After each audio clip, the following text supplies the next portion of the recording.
Hi everyone, welcome to my channel. This week I'll be reviewing Married at First Sight, Season 12, Episode 15. In this episode, the couples go away for a couples retreat. All the couples that are still married at this point meet up, obviously, to spend some time together and also to spend some time as couples. And it's really interesting because these couple retreats have never really gone very well on Married at First Sight, and this one didn't disappoint. And so I'll review the couples as I normally do, and then we'll take it from there. So I'm going to start off with Erik and Virginia.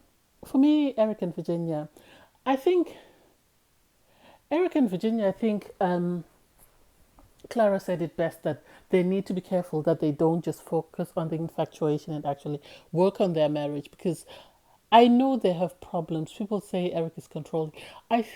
I don't think it's controlling per se. I think they're two people who are in their stuck in their ways and they don't want to compromise, but they love each other and they want the relationship to work. Because you find Erik, has certain ways of doing things. He wants his wife to be at home with him when he's at home. He wants her to spend time with him when he's there. He doesn't want his wife having male friends. He doesn't want his wife um, spending the night at the male friend's house, which some of it makes sense. And then Virginia is fighting this battle with herself where she doesn't want to change and lose herself. And I think because of her history whereby she has said before that she was a child of divorce, so she's always worried that somebody's going to leave her. I think this is why she's holding on to things that are familiar to her, to things that she can control. But in any relationship, you're going to have to transition from being someone who's on their own to somebody who's now in a union and in a partnership with somebody else. Um, some of the things that happen, I think Virginia at times likes to poke Erik or to sort of nudge Erik into a response or into a behavior, into something that she shouldn't really be, that she knows will upset him. I don't know whether it's the producers that are encouraging it or not because, like, they were talking and Erik did in the car, and Erik was telling her, "I don't like when you fight with me on camera and stuff," and she kept provoking him until they got into an argument in the car, and the same thing happened well after on the last day of the retreat because she started talking to him about her animals and how her animals sleep on him and he has to sort of be willing to accept that and he's like I am allergic to these cats, and I've told you that I could die. And she's, oh well, my cats cannot sleep without me. And it's like, they can. You've been away from your cats all this time. How are they sleeping? The same way they've been sleeping over the past 8 weeks is the same way they'll continue to sleep. And so I think something has to give if they want their marriage to work. And in my opinion, they'll stay together past decision day. But it's a matter of how much compromise they're willing to make and how much work they're willing to put towards their relationship.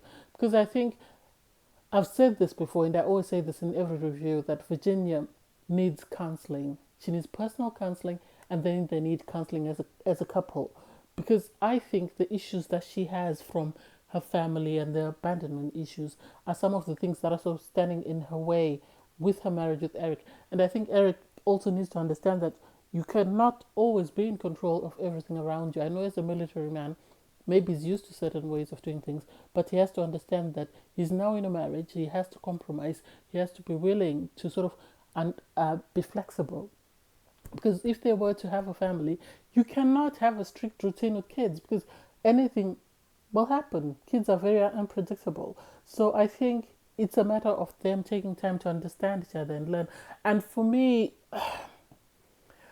I like the fact that even though last time when they met together as couples, one of their issues was Erik and Virginia kept sort of trying to speak up for Paige, and this time when Jacob and Haley were having their little back and forth, they kept quiet and sort of minded their own business, which I have to applaud them for because this is what got them into trouble with a lot of fans last time. There were people saying, "Oh, they're poking their nose into other people's business," but this time they were able to maintain their composure. They were able to mind their own business and carry on. And it was sad. You could really tell who was actually doing the work when they did the game because though they knew about each other, they didn't seem to know as much as they should have. Given how much they say they love each other, you'd expect them to be talking about something else outside of drinking alcohol and fighting over their pets. Um, Next, we'll move on to um, Briana and Vincent. With Briana and Vincent, I'm a bit worried. Um, on paper, they look like a very good couple. When you look at them, they look like a very good couple. But I think the issue is because they love each other so much and they really want this to work, they're not putting in as much work as a couple like Ryan and Clara, because every time there's an issue, they sort of try and brush it away, not to show it. I think they don't want to portray anything negative about each other because they're very protective of each other. But every time there's an issue, you can tell that there's more going on, and at times they do come up, they do say, sort of make remarks that you're sort of wondering what else are they discussing away from the cameras. Brianna knew that Vincent doesn't like things that he's not familiar with. She wanted to go horseback riding, and I think she, my issue with them is I don't think they are really putting in as much work as they should have. And I think once the cameras and everybody's gone, they're really going to realize, and I hope they're going to be able to work through this, because Brianna is someone who's very headstrong, someone who's very set in her ways, someone who doesn't like to compromise, because she knew her husband doesn't like things he's not familiar with. Instead of discussing with him or asking him what he would have preferred to do, she chose what she wanted to do, and then he had to come along, and she's like, oh, I'm trying to expose him to a lot of things. And it's like, what if he is trying to do the same? Will you be as receptive as you expect him to be? And I think this is their issue, whereby when things sort of start to simmer over, they quickly put the lid on and then move on to the next topic, because either they don't want, to portray anything negative about each other, or they just, would rather ignore it and just pretend like it's not there. So I really found that strange. Other than that, they seem to be getting along. They seem to be, enjoying each other's company. Although I think one thing Brianna has to learn is she always needs to understand that there's two sides to every story. The same thing happened when they were in Vegas, where Chris and Paige, there was the issue between Chris and Paige and Erik and Virginia, and she sort of took sides with Chris and Paige without being present to see what has happened. And I hope that after having watched the season, she's realized that maybe her opinion was a bit off, because she based her opinion on what her friend was telling her and didn't bother to listen to her other friend. And maybe had she listened to Virginia as well, she would have understood what happened, or maybe even she'd asked a neutral party before giving an opinion. And the same thing happened at the table when they were talking about what they've learned, during the experiment. And she started to say, "Oh, Jake," and make sort of sarcastic remarks about Jake. And it's like, if only you knew how much Jake has put up with because of Haley, you wouldn't be siding with Haley. Yes, she is your friend, but you'd be calling her and telling her that what she's doing is not right. But she, stuck up for her friend. She didn't feel, Jake was being honest. And it's really sad. It's really sad. I really wish she could, if nothing else, I hope she learns, she sees that and she reflects on it and she learns from it. And also the fact that she needs to learn to compromise, and she needs to learn to, to compromise and understand that some of the things that she might like to do, her husband might not be willing to do them, and find a middle ground of doing things that are more comfortable either for him, until they've built a relationship whereby they get to know each other and they're comfortable around each other and are able to do things that they might not otherwise be comfortable doing. But then, anyway, that's me. Sorry about the tongue twister. From there, we move on to Clara and Ryan. Ever since the chaos with Chris and Paige stopped, I have focused more on Clara and Ryan. And I know there's the issues with, I love you, and them not having sex yet. But I think out of all the couples, Clara and Ryan have actually done the work, and they're really working to sort of try and sort of come up with ways to make their relationship work, and sort of planning ahead, after the experiment, and how they're going to live and stuff. Because even when they were having a conversation at the table, You could tell they have been discussing their future and their plans and their goals, and they're making compromises and sort of trying to find a way of how they can gel their life together. And everybody else, I think, is just thinking up until decision day, and they forget that after decision day and the cameras have gone, you still have to continue to live your life. And a lot of couples have struggled after decision day because they haven't prepared themselves for that. And so for me, Clara and Ryan, I think, are going to be the most successful couple from this season. I'm sorry to say, I know a lot of people might disagree with me, but Clara and Ryan, I see them being the most successful because Clara and Ryan have done the work. Clara and Ryan have been compromising and spending time together and learning sort of to understand each other and getting to know each other. Where the other couples have been focused more on either their physical attraction or the fact that they find themselves very compatible, and Claire and Ryan have worked to see where they're compatible, where they're not, how they can make adjustments or amendments to make sure that they work. And so for me, they're really going to work. And I wouldn't be surprised on decision day if Ryan actually tells Clara that he loves her, because I remember this was the same issue with Christine and Keith.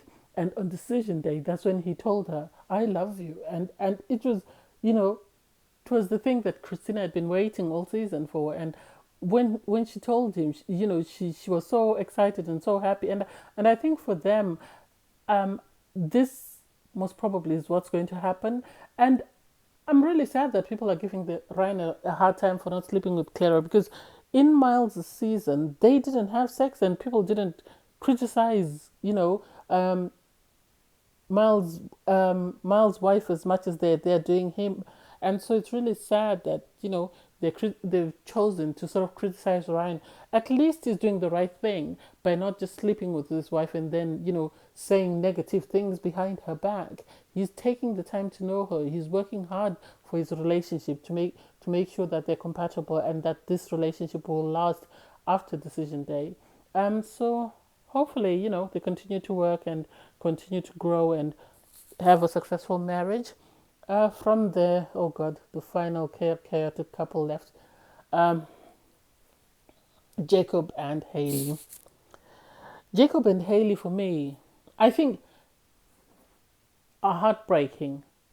My heart breaks for Jacob because Jacob really wanted this marriage to work, and you can hear every time he talks about it that he was really hoping that this was his chance to get married, and it seems to be slipping away from him. And it's really sad that he's put in all this effort with someone who hasn't really put in any effort.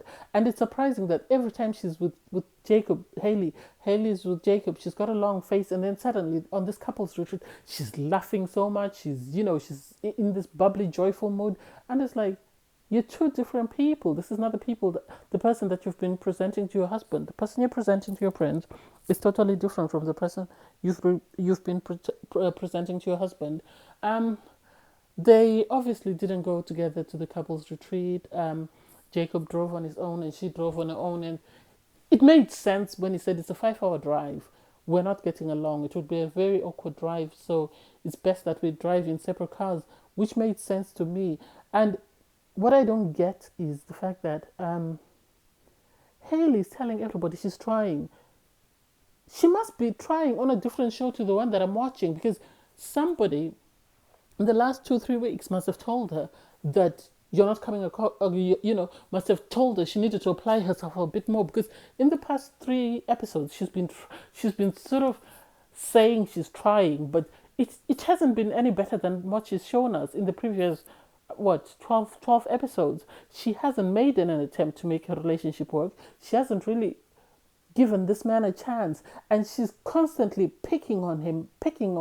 And the fact that when she got there to the retreat, she complained that, oh, you knew I was coming to cook. Well, if you were coming to cook, you left first. You should have arrived first. Jacob left after you. You should have beat him there, and you should have started cooking. But anyway, Jacob started cooking, and then when everybody came, she started telling, oh, he cooked 8 eggs. And it's like, it's just eggs, please. Allow the man to eat his eggs. You can cook for everybody else and leave him alone. And the way she started picking on him. And so I was really disappointed in Briana that she sort of I know Haley's a friend, but she needs to have an open mind and understand that there could be more to the story that her friend is telling her. What Haley was telling her is not what is happening. And all the viewers have seen that Haley has not applied herself. So it's really sad that she chose to stick up for her friend and fight for someone who's not fighting for her own marriage. But then, hey, it could be me. Haley and Jacob, you can actually see that it's just a matter of time. They're just waiting for the next 7 days so that they can say, no, we're done. That's it. And I really wish Jacob good luck. It's really sad that he wasn't matched with someone like Paige, who really wanted to get married and really wanted, her relationship to work. Because here is someone who's ready for marriage, someone who's ready to make a relationship work. He's made a lot of sacrifices. He's compromised quite a lot, in my opinion. He's accepted the clothes that she gave him. He's tried to change his wardrobe. He's tried to change himself, and you can actually see that he's put in a lot of work because he's stopped saying anything. Because every time Haley has been poking him, because even at the table she kept poking him until he had to say something because it was getting out of hand. And this shows that he's grown. Yes, he said he hasn't grown, but in my opinion, I think he's learned that this is not going anywhere. He's decided, okay, I'll just be polite until decision day, and on decision day, tell them that unfortunately, as much as I wanted it to work, this hasn't worked. And Haley, if nothing else, needs to look at this season a couple of times and see herself for the way she's presented herself and see, the red flags that the audience have seen, and hopefully she can work on herself and um, get counseling. Maybe I don't know I don't know what she needs, but she needs a lot of work. And I was really disappointed at the start when she just brought the envelope and just handed it to Jacob with the bracelet and just said, "Here's my mom overnighted your thing." And it's just like, that's not what he said. You're making more out of the situation than what he actually said. This poor man just asked you, I bought you a present. I expected you to have it, even if you didn't wear it, but just to have it around you so that I could see, I could see that you've seen it and you appreciate it, and just, oh, I wasn't going to wear it. It's not about you wearing it. It's about receiving something from someone, telling them you're really grateful, appreciating it. And even if you don't like it, wear it around the house where nobody else sees you, or to one or two special occasions, and that's it. And it's really sad that she doesn't see what she's doing, and she thinks by telling the audience that she's really made an effort, somehow that shows she's made an effort. I think the meetings she's had with the experts and them calling her out and telling her that she's not made an effort, she's decided that she'll voice that she's made an effort, even if she's not made an effort, and hopefully everybody else will see that she's making an effort. But I don't know. It's really sad. Um, what I'll say is, it's surprising about the games that when they play the games about the couple to see which couple knew each other best, Haley and Jacob actually knew each other better than anybody else. And I think that knowing each other, yes, she said it was more about the competition. I think them knowing each other shows that had she taken time to actually know this man, you're not going to meet, in my opinion, what the participants forget is, in the real world, you couldn't get yourself the ideal partner that you wanted. The least you can do is, because you failed yourself, give these experts an opportunity to, you've allowed them to match you with somebody. Give that person a chance. Get to know that person and see if that person is right for you, instead of you prejudging them and, you know, um, sort of comparing to these standards or these ideas that you have, because those standards and those ideas, you haven't been able to see anyone in the real world that meets those standards and ideas and beliefs and values. Be open-minded. Get to know your partner, and you actually might be surprised that you've been matched with a great person. I think Jacob is great. Yes, he's socially awkward, but outside of that, a lot of husbands have gone and married at first sight, and their wives have sort of managed to so, sort of modify them, like, either their way of dressing or their hairstyle or that sort of thing. And so it's really sad that Haley doesn't appreciate this man, and I hope, if nothing else, before she gets into another relationship, she actually takes the time to do the work and get her to know herself and address, the things that are going on with her before she decides to form a union with somebody else. Otherwise, The same problem she's having with Jacob, she's going to have with the next guy, and the next guy, and the next guy, and the next guy, until she puts in the work. Anyway, thanks for watching my videos, guys. Thank you. See you next time. Please don't forget to like, share, comment, and subscribe. Bye.